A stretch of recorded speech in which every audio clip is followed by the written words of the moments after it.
오늘은 로마서 강의 29번째 시간으로 로마서 5장 20절부터 21절의 말씀을 율법에 대하여 라는 제목으로 증거하겠습니다. 개혁파 신학 안에서 이 하나님의 율법에 관한 문제를 논할 때에 이를 위치시키는 법은 크게 두 가지가 있습니다. 우리가 믿고 따르는 웨스트민스터 표준 문서들과 또 구프린스턴 학파의 찰스 하치라는 신학자의 경우 이 율법을 구원론에서 성화의 다음에 배치시켰습니다. 우리가 여러 차례 다룬 바와 같이 이 개혁파 신학에는 7가지 구조가 있어요. 먼저 신학의 서론으로 성경론이 있고, 그 성경을 통해서 알게 되는 신론, 그 신론을 통해서 보게 되는 인간론, 그리고 그 다음에는 기독론, 그 다음엔 구원론, 교회론, 종말론. 우리 이와 같은 7가지 구조로 이 신학을 배치하고 있습니다. 근데 웨스민스터 표준 문서와 찰스 하치라는 신학자의 경우에는 하나님의 율법에 관한 문제를 구원론에서도 성화 다음 부분에 배치시켰습니다. 이는 삶의 규범으로서의 율법의 용도를 더 강조하기 위함이에요. 우리의 성화에 있어서 율법이 필요하다.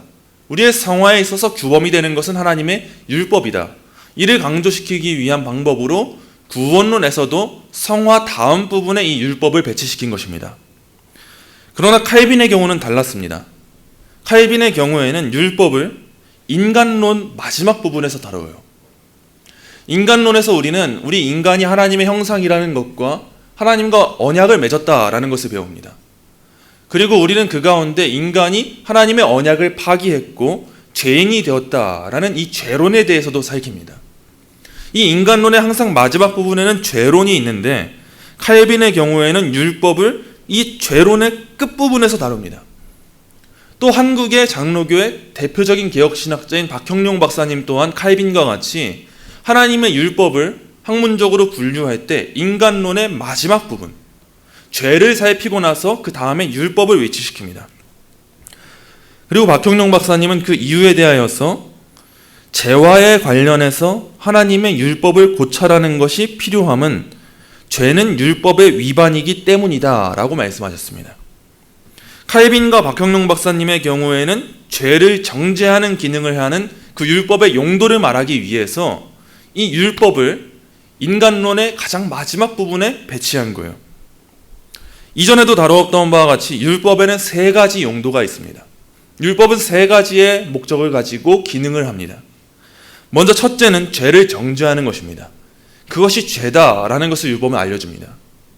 그 둘째로는 죄를 억제하는 것으로 율법이 사용됩니다. 그리고 마지막 셋째로는 성도의 삶의 규범으로서 율법이 작용합니다. 우리가 믿고 따라야 할 바가 무엇인지를 알려주는 거예요. 오늘은 바로 이 율법에 대하여서 다룰 것입니다. 오늘의 본문이 담고 있는 율법의 기능에 대한 이해는 앞선 말씀들을 바로 이해할 때 이해할 수가 있어요. 지난주 다루었던 12절부터 19절의 말씀이 어떤 내용을 담고 있었습니까? 웨스민스터 신학교의 조직신학 교수였던 존 머레이는 이렇게 요약을 해요. 앞선 12절부터 19절의 말씀입니다. 12절부터 19절에서 바울은 아담과 그리스도 사이의 유사성을 다루었다. 이 둘은 온 인류와 독특한 관계를 맺는다. 아담을 오실 자의 모형이라고 한 14절의 진술이 이것을 선명하게 드러낸다. 아담으로 인해 세상에 죄가 들어오고 죄와 정죄와 사망이 왕노릇하게 되었다. 그런데 그리스도로 인해 의가 세상에 들어오고 은혜, 의, 칭의, 생명이 왕노릇하게 되었다.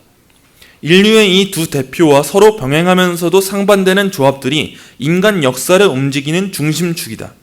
하나님의 인류 통치는 오직 이 두 대표와 그 두 대표들이 움직이는 이 2가지 조합의 견지에서만 해석될 수 있다. 이 두 대표는 구속적 계시의 중심축인데 첫째 대표는 구속이 필요하도록 만든 인물이며 둘째 대표는 구속을 성취하고 확보한 인물이다. 이것이 우리가 지난주에 다루었던 12절부터 19절의 말씀의 요약이에요.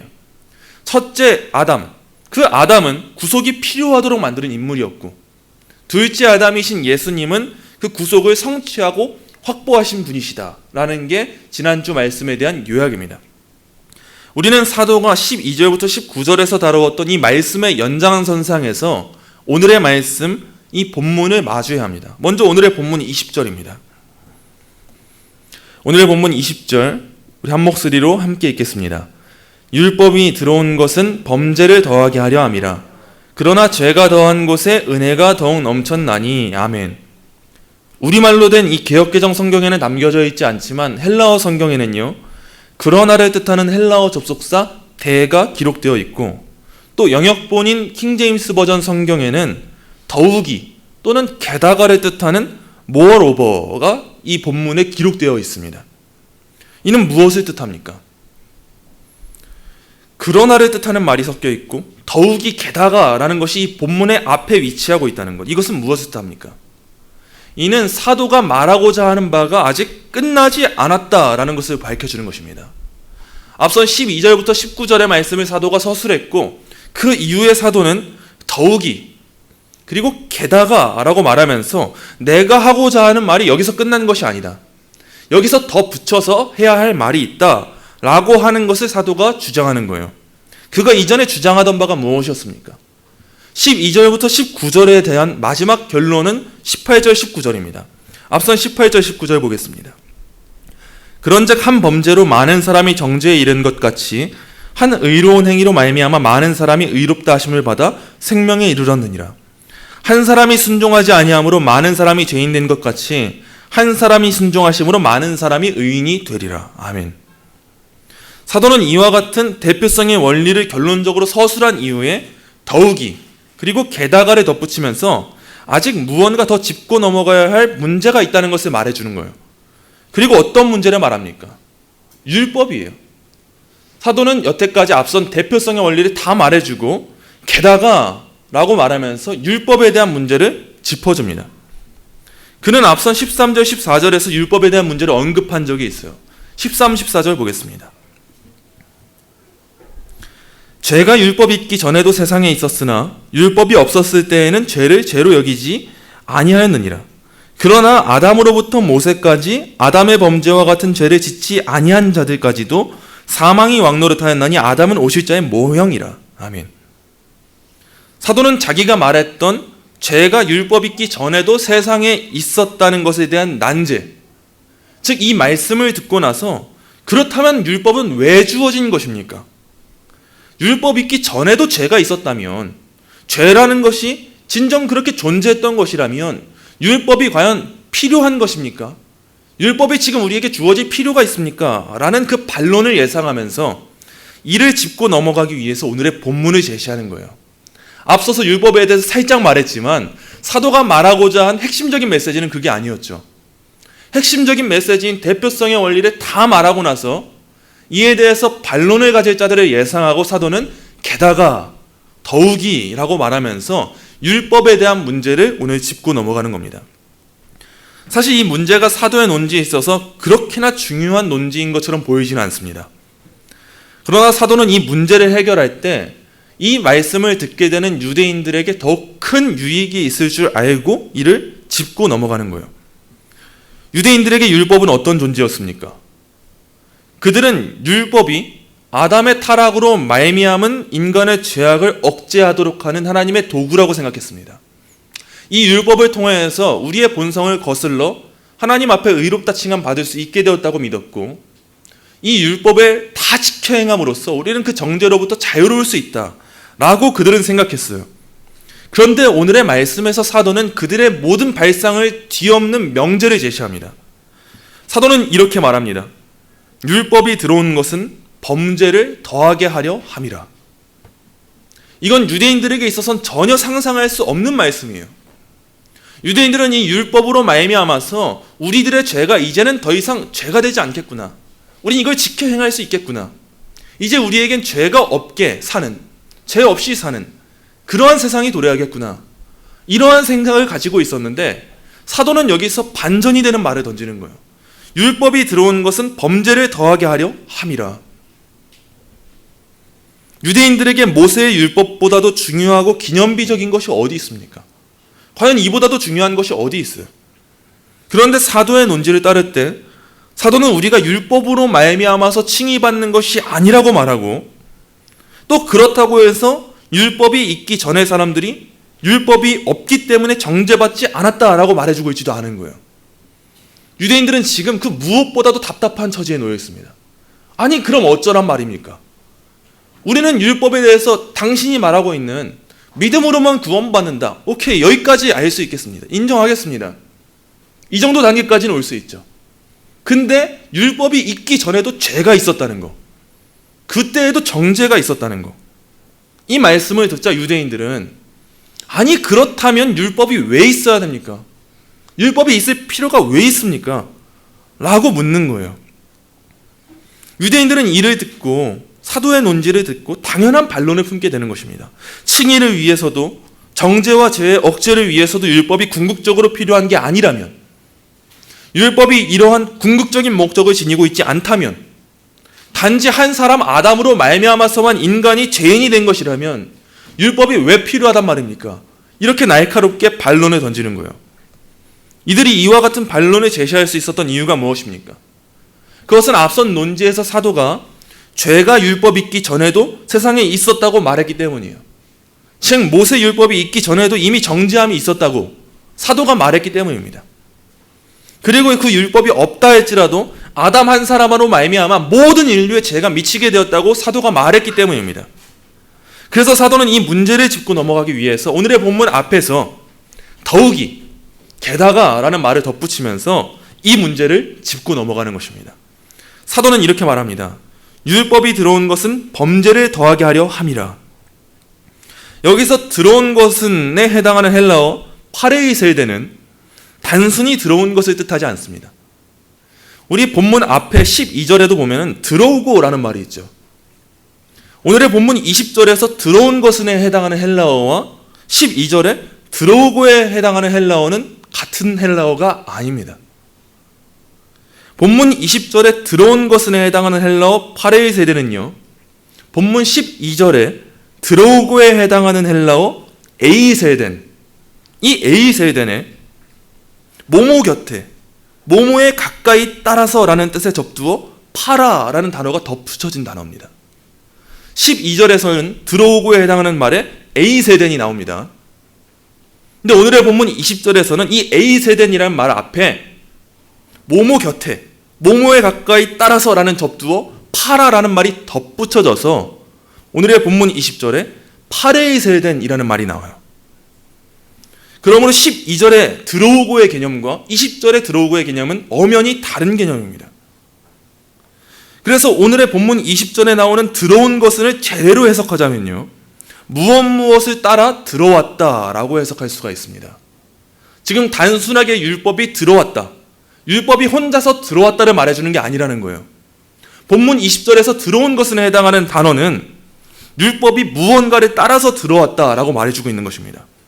그러므로 우리는 본문 20절에서 율법이 들어왔다고 말하는 것이 단순히 율법이 생겨난 것이 아니고 무언가를 따라서, 무언가에 의해서, 무언가 이후에 새롭게 첨가되었다라는 것을 알 수가 있습니다. 그렇다면 율법이 무엇을 따라서 들어왔습니까? 성경 한번 찾겠습니다. 갈라디아서 3장 19절입니다.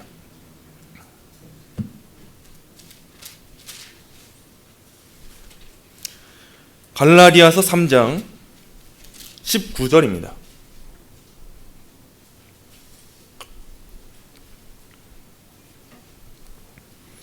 갈라디아서 3장 19절입니다.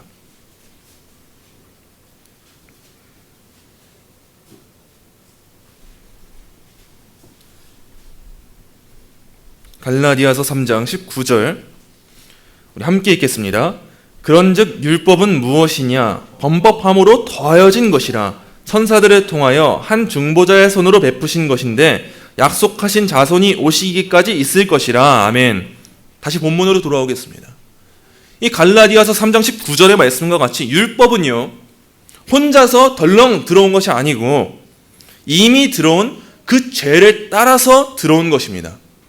죄가 명확히 존재했기 때문에 들어온 거예요. 그래서 오늘의 본문 20절에서 말하는 들어온 것은, 이 말은요, 율법이 죄가 이미 있기 때문에 죄에 따라서 들어왔다라는 거예요. 즉 율법은 하나님의 계획을 따라서 이미 죄가 왕노릇하고 있는 그때에 우리한테 더해진 것으로 우리의 상황을 뒤엎을 수 있는 역할을 감당하는 것이 아니고 율법으로 말미암아서 이제 우리가 바뀔 수 있다는 것이 아니고, 사도가 말하는 바와 같이 그 목적을 따라서 범죄를 더하게 하려 주어졌다는 것입니다. 지금 사도가 말하고자 하는 바가 무엇입니까? 여기서 범죄를 더하게 하려고 한다는 것이 무슨 뜻입니까? 이는 단순히 율법 때문에 우리가 더 많은 죄를 짓게 되었다라는 것을 뜻하지 않습니다. 우리는 율법을 탓할 수 없어요. 어찌 하나님으로부터 악한 게 우리한테 주어지겠습니까? 하나님이 어떻게 죄를 우리에게 조성하시겠습니까? 그러나 율법이 없을 때에는 무슨 뜻이냐? 이제 율법이 주어졌다. 범죄를 더하게 한다. 이 말이 무슨 뜻이냐면, 율법이 없을 때에는 우리가 죄책감과 죄의식을 느끼지 못하고 정죄함을 느끼지 못하고 지나칠 수 있는 그 죄의 문제가 율법이 들어옴으로 인하여서 이제는 우리가 죄의식을 느끼게 되고 정죄감을 느끼게 되고 죄책감을 느끼게 되었다는 것입니다. 그 정죄함에 있어서 율법은 우리의 죄를 율법이 없을 때와는 달리 하나하나 짚어주는 역할을 감당한다는 것. 그것이 바로 오늘의 본문에서 말하고 있는 범죄를 더하게 하려 한다 라는 말의 의미입니다. 그래서 칼빈의 경우에 율법이 우리를 정죄할 때에 우리가 이전에는 큰 죄의식을 느끼지 못했는데 이제는 율법 때문에 큰 죄의식을 느끼게 된다라고 이 구절을 해석했고, 많은 주석학자들의 경우에 율법으로 말미암아 이 죄의 무게, 죄의 중대성이 이제는 더욱 확대되게 되었다라고 본절을 해석하고 있습니다. 청교도 주석가 매튜 헨리는 본절을 다음과 같이 해설합니다. 돋보기가 얼룩들을 발견하지만 그것들의 원인이 아닌 것과 같다. 마치 어두운 방에 밝은 빛이 들어오면서 전에는 보이지 않던 먼지와 찌꺼기가 밝히 드러나듯이 율법이 세상에 들어오자 죄가 다시 드러났다는 것이다. 그것은 치료를 필요로 하는 상처를 탐색하는 것과 같다. 이미 죄가 들어왔습니다. 우린 이미 죄를 짓고 있었습니다. 우린 이미 죄인이었습니다. 그런데 율법이 들어왔습니다. 죄를 따라서 율법이 들어왔어요. 이랬기 때문에, 율법이 들어왔기 때문에 범죄가 우리한테 더해진다는 것은 율법으로 말미암아 우리가 안 짓던 죄를 더 짓게 되는 것이 아니에요. 이미 우리가 짓고 있던 죄를 우리가 이전에는 느끼지 못했지만, 이것이 죄가 맞나 아닌가를 온전하게 느끼지 못했지만 이제는 율법이 들어옴으로 인하여서 그 죄가 죄라는 사실을 더 명확하게 깨닫게 되었다는 것입니다. 돋보기로 얼룩을 발견하죠. 그러나 돋보기 때문에 얼룩이 있는 게 아니라는 거예요. 이제 우리는 율법을 통하여서 우리의 죄를 발견하고 그 죄의 무게를 더욱더 크게 느끼게 된다는 것입니다. 사도는 결코 율법이라는 것이 유대인의 칭의를 위해서 주어진 것이 아님을, 그리고 율법을 잘 지켜 행했기 때문에 그들의 본성이 바뀌는 것이 아님을 주장하면서 로마서 3장 20절의 말씀과 같이, 그러므로 율법의 행위로 그의 앞에 의롭다 하심을 얻을 육체가 없나니 율법으로는 죄를 깨달음이니라 라는 가르침을 지금 주고 있는 것입니다. 그리고 여기에 중요한 점이 있습니다.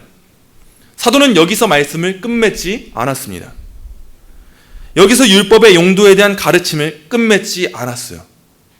율법은 단순히 우리의 범죄를 더하게 하려는 것을 목적으로 삼지 않습니다. 우리에게 죄의식을 주는 것으로 끝나지 않습니다. 그렇다면 율법이 진정 목적으로 삼는 것, 율법의 궁극적인 목적이 무엇입니까? 사도는 다음과 같이 서술합니다. 그러나 죄가 더한 곳에 은혜가 더욱 넘쳤나니. 우리가 언제 은혜를 마주합니까? 무엇이 우리에게 복음입니까? 박윤선 목사님은 오늘의 본절을 다음과 같이 해설합니다. 인간은 자신만만하여 하나님을 찾을 필요 없다고 생각한다.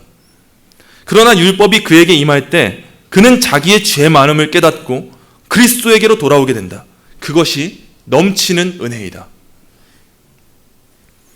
우리는 앞서서 율법이 우리의 죄를 깨닫게 하는 용도로 쓰임받는다는 것을 나누었습니다. 그리고 또 다른 율법의 용도입니다.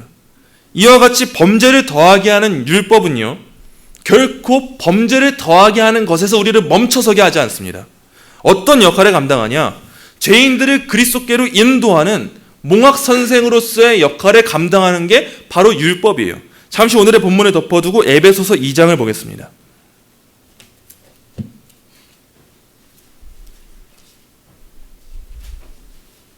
에베소서 2장 1절입니다.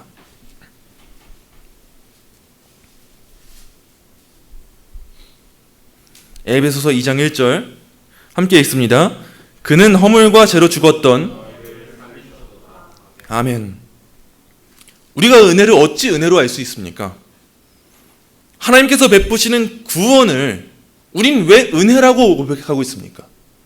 왜 제가 받아 마땅한 걸 제가 받았습니다 라고 말하지 않고 저는 진정 받아 누릴 수 없는 것인데 하나님이 제게 주셨습니다, 이건 은혜입니다 라고 고백할 수 있는 그 이유가 무엇입니까? 그것은 바로 율법으로 말미암아서 나라는 존재가 허물과 죄로 죽었던 존재임을 깨달았고, 그러한 나라는 존재가 아담이라는 한 사람에게 속한 것이 아니요 한 사람이신 예수 그리스도에게 속하여서 우리는 하나님께 완전한 순종을 행할 수 없는데 그 예수 그리스도의 완전한 순종하심으로, 그분의 성취하심으로 이제 우리는 새 생명 얻은 존재가 되었음을 깨달았기 때문에 우리에게 임한 구원이 은혜가 되는 것입니다. 정말 나는 얻을 수 없었는데, 정말 나는 허물과 죄로 죽은 존재인데, 정말 나는 완전한 순종을 행할 수가 없는데, 단 1분 1초도 하나님께 의존적인 존재로 살아갈 수 없는 존재가 난데, 나는 지금도 여전히 율법의 정죄 아래 살아가면서 율법을 지켜 행하지 못하고 영원히 불타는 그 심판에 받기에 합당한 존재인데, 내게 베푸신 하나님의 구원은 나에게 근거하지 않고 아담에 근거하지 않고 예수 그리스도에게 근거해서 예수 그리스도의 순종하심으로 말미암아서 하나님의 전적인 은혜에 의해서 나에게 주어졌기 때문에 이제 우리는 그 구원을 은혜라고 고백할 수 있게 된 것입니다. 칼빈은 본절에 다음과 같이 해설합니다. 죄가 사람들을 뒤덮고 압도해서 장악한 후에 그때에야 그들을 거기에서 건져내기 위해 은혜가 왔다. 바울은 죄가 차고 넘치는 가운데 은혜가 더욱 차고 넘치게 부어져서 죄의 홍수를 이길 뿐만 아니라 완전히 삼켜버리기까지 찼기 때문에 은혜의 풍성함이 한층 더 분명하게 드러나게 되었다고 가르친다. 이것으로부터 우리는 하나님께서 율법을 주셔서 우리가 정죄 아래 있음을 알게 하시는 목적은 우리로 하여금 계속해서 정죄 아래에 있게 하시기 위한 것이 아니라 우리의 참상을 제대로 깨닫게 하셔서 병자들을 고치시는 의사요, 포로된 자들을 자유롭게 하시는 이시요, 환난당하는 자들의 위로자시요, 눌린 자들의 변호자로 오신 예수 그리스도께로 인도하시기 위한 것임을 알게 된다. 율법은 우리를 정죄 아래 있게 하기 위해서, 그것만은 위해서 주어진 것이 아니요 우리를 그리스도께로 인도하기 위하여서 주어졌습니다. 그러므로 우리가 진정 구원의 은혜를 은혜답게 깨닫고 누리기 위해서는 무엇을 먼저 알아야 합니까? 오늘날의 대부분의 현대 설교와 복음들은 우리 인간의 죄에 대한 지적을 그토록 듣기 싫어합니다. 그러면서 은혜를 말하고자 합니다. 그런데 우리가 이전에 처해 있었던 허물과 죄로 죽었던 그 상태를 알지 못하면 우린 은혜를 알 수가 없는데, 죄가 더한 곳에 넘치는 그 은혜를 알 수가 없는데 우리가 무엇을 알아야겠습니까? 우리가 복음을 알기 위해서, 은혜를 고백하기 위해서, 하나님을 찬양하기 위해서 가장 먼저 짚고 넘어가야 될 문제가 무엇입니까? 바로 우리 자신의 죄와 비참함이에요. 이것을 바로 알지 못하면 우리에게 은혜란 있을 수가 없습니다. 우리의 죄와 비참함을 알지 못하고 복음을 고백한다면 그것은 나의 공로를 고백하는 것에 불과합니다. 내 순종이 나에게 의를 얻게 했습니다를 고백하는 것과 다를 게 없어요. 근데 우리가 가장 먼저 알아야 될 것이 무엇입니까? 나에겐 순종이 나올 수 없다라는 것을 알아야 하고, 나에게는 그 영원한 형벌을 기다리는 것밖에 인생에 소망이 없다, 비참함이 없다, 절망밖에 없다, 나의 인생에는. 우린 이걸 알아야 예수 그리스도의 십자가를 보며 은혜를 고백하게 되고, 성도를 확신하게 견인하시는, 견디고 인내하게 하시는, 굳게 버티게 하시는, 구원을 이루게 하시는, 그 무엇으로부터도 끊을 수 없는 하나님의 사랑을 보여주시는 그 구원에 대한 감사를 하기 위해서는 우리의 죄와 비참함을 먼저 알아야 된다는 것입니다. 하이델베르크 요리문답 1문은요, 우리의 삶의 유일한 위로가 사나 죽으나 나의 몸도 영혼도 나의 것이 아니요 나의 신실하신 구주 예수 그리스도의 것입니다 라고 고백합니다. 그리고 이후에 2문에서는 다음과 같이 묻고 답합니다. 이러한 위로 가운데 복되게 살고 죽기 위해서는 어떤 것을 알아야 합니까? 3가지를 알아야 합니다. 첫째로 나의 죄와 비참함이 얼마나 큰가 하는 것이요, 둘째로 나의 모든 죄와 비참함에서 어떻게 구원을 받는가 하는 것이요, 셋째로 그 구원에 대해서 내가 얼마나 하나님께 감사해야 하는가 하는 것입니다.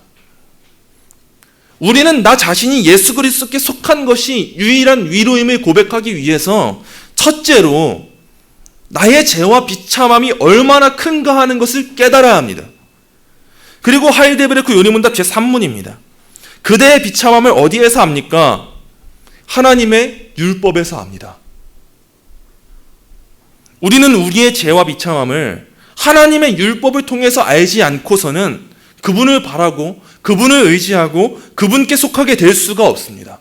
그런 점에 있어서 율법은 그 자체로 우리를 구원하는 역할이 아니요, 우리의 구원자 되시는 예수 그리스도께로 우리를 인도하여 예수 그리스도 한 사람으로 말미암는 그 복음의 능력과 은혜를 진정한 은혜 되게 하는 그 역할을 감당하는 것입니다.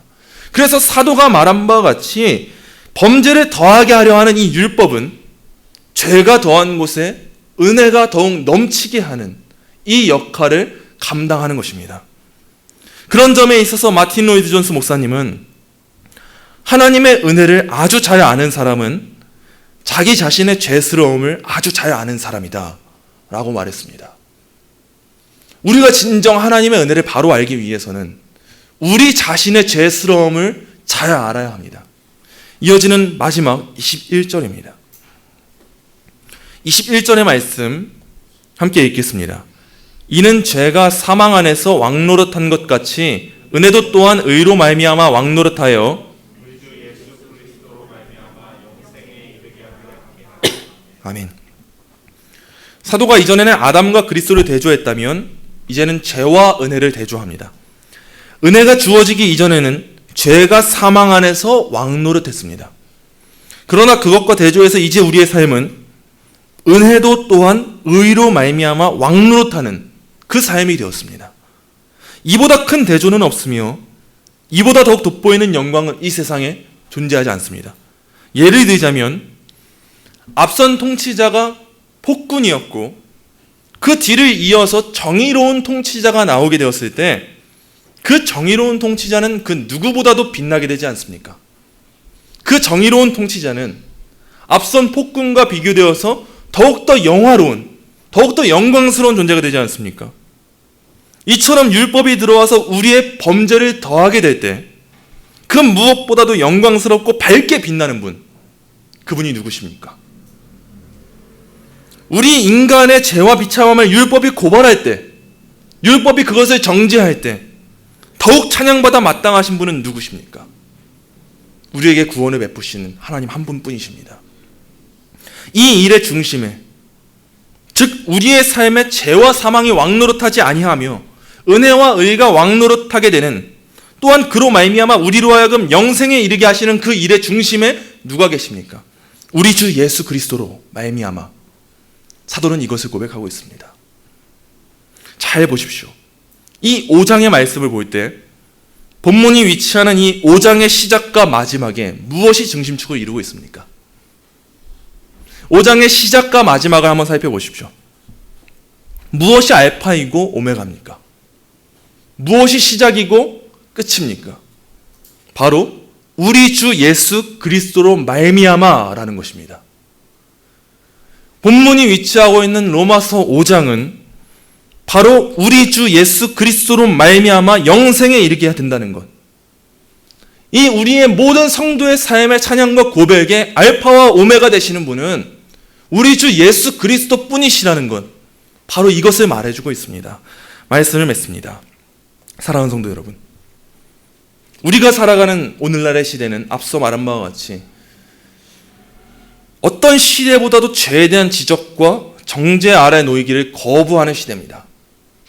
나의 삶에 나를 통치하고 지배하는 어떤 무언가의 규범이 주어지지 않길 바라고, 어떠한 명령이 주어지지 않길 바라고 자유롭게 자율성을 가지고 나의 마음대로 내 뜻대로 모든 것을 행하기를 좋아하는 것이 바로 오늘날의 시대예요. 그리고 오늘날의 시대는 어떠한 절대적인 규범을 세우려고 하지 않습니다. 뭐든지 상대적이에요. 뭐든지 그것도 맞을 수 있고 저것도 맞을 수 있고.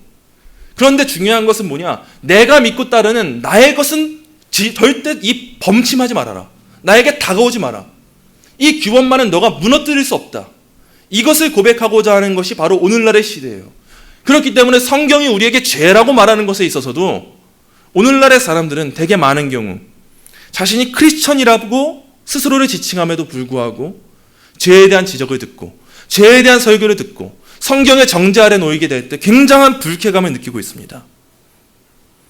물론 인간의 본성은 이를 기뻐하지 않는 것이 당연하겠지만 참된 성도, 즉 거듭나는 하나님의 자녀라면 그들은 하나님의 율법으로 말미암아 자기 자신을 살피고 그것을 통해서 자신의 죄를 더욱 깨닫고 그 죄 때문에 겸손해지고 죄를 미워하게 될 것입니다. 이제 우리는 우리 자신의 자율성을 추구하며 살아가는 자들이 아닙니다. 이제 우리는 우리 스스로 무언가를 다 해낼 수 있음을 고백하는 자들이 아닙니다. 예수 그리스도 한 사람께 속했음을 고백하고 하나님의 말씀이 나의 삶의 규범이 됨을 고백하고 우리는 하나님께 의존적인 존재입니다. 피조물입니다. 하나님 없이 내 삶은 존재하지 않습니다. 바로 이것을 고백하는 자들이에요. 그리고 이를 통해서 우리가 그리스도와 그분의 완전한 순종을 소유해야 하는, 그것이 없이는 우린 살아 숨쉴 수 없는 자들임을 고백하는 자들, 그것이 바로 우리입니다. 바로 이와 같은 삶을 살아가는 자들은 결국 죄가 더한 곳에 은혜가 더욱 넘치는 그 삶을 살아가게 될 것입니다. 그리고 이 삶을 살아가는 진정한 그리스도인들은 결국 우리 주 예수 그리스도로 말미암아 영생에 이르게 될 것입니다. 우리가 찬송가 305장 나 같은 죄인 살리신을 고백할 수 있는 그 이유가 무엇입니까? 그것은 우리가 이 찬송의 제목과 같이 나 자신의 죄인됨을 발견했고 그 구원의 사역이 우리 주 예수 그리스도로 말미암음을 깨달았기 때문입니다. 찬송가 305장은 다음과 같이 찬송합니다. 나 같은 죄인 살리신 주 은혜 놀라워 잃었던 생명 찾았고 광명을 얻었네. 큰 죄악에서 건지신 주 은혜 고마워. 나 처음 믿은 그 시간 귀하고 귀하다. 이제껏 내가 산 것도 주님의 은혜라. 또 나를 장차 본향에 인도해 주시리. 거기서 우리 영원히 주님의 은혜로 해처럼 밝게 살면서 주 찬양하리라. 이 찬양의 중심에, 이 찬양의 기반에 무엇이 있습니까? 바로 나 같은 죄인 살리신 이 고백이 이 찬양의 기반에 있습니다. 나 자신의 죄인됨을 알게 될 때 우리는 우리에게 베풀어 주신 그 은혜를 알게 됩니다. 그러므로 우리의 죄인됨을 묵상하기에 더욱 힘쓰시기를 소망합니다. 이 은혜를 은혜답게 깨닫기에 힘쓰시기를 소망합니다. 로마서 5장이 그러한 바와 같이 우리의 삶의 알파와 오메가는 우리 주 예수 그리스도심을 고백하는 여러분이 되시기를 간절히 소망합니다. 그때에 죄가 더한 곳에 은혜가 더욱 넘치게 되는 그 삶이 우리에게 가득할 것입니다.